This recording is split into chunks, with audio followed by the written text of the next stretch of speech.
And it does look as though we've got a ring here.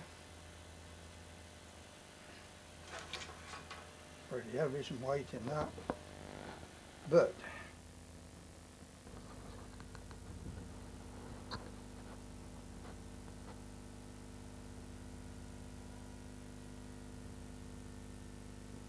well, it's come out reasonably well.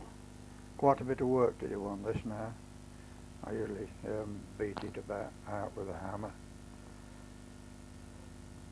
With it being malleable, you can do quite a lot with it.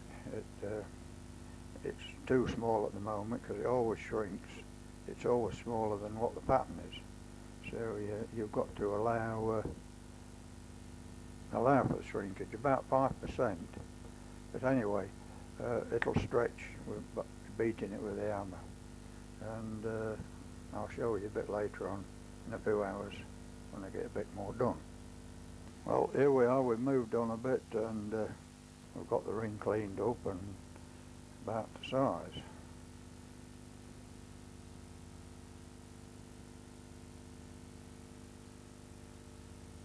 Quite a bit of weight in that ring, over 11 gram.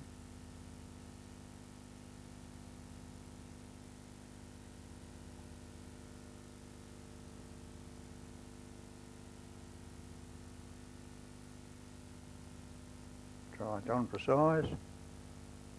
Yeah, that'll do.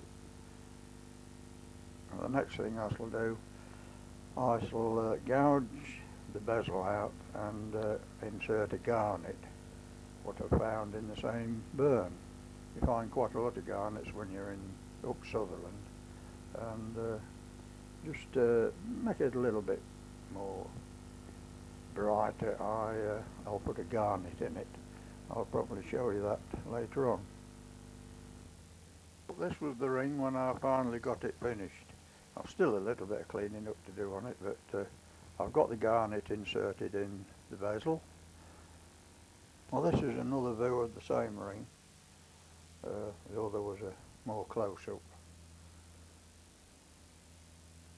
I'll show you one or two rings that I have previously made. I've made quite a lot altogether now, wedding rings and signet rings with the gold that I found. I've still got quite a bit of gold left, but I think to have something made out of it that you can see is a lot better than just keeping it in a drawer in a file. But anyway, that's my opinion. Well, this is 3 more rings that I made some time ago, a long time ago, 1 or 2 of them.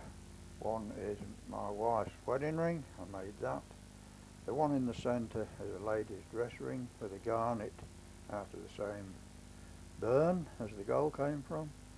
And the one on the left is one similar to the one we've just made. It's one I gave to my son. It also has a garnet in it. The gold and the garnets are reunited because they came out of the same river. Before you can put the garnet in the ring, there's a lot of work to do at it. I made a little machine using a gramophone turntable, but it's too long a subject to put on this tape. But you really have to grind the garnet down flat so that when it goes in a ring, the light reflects through it back from the ring and lights the garnet up. Else otherwise, a garnet in a ring, just as a stone, it's dull. But with putting it in and polishing the gold behind the garnet, it does reflect through and light the garnet up. The Anglo-Saxons, this was the way they used to do it, and the Romans. Well, I think I'll have to call that the end of this tape. If it has whetted your appetite for either looking for gold or using some of your existing gold to make a ring, well, I think if you took any notice, you should be able to make a ring without a lot of trouble. Well, I think I'll have to call that the end. Just remember, all that glitters is not gold.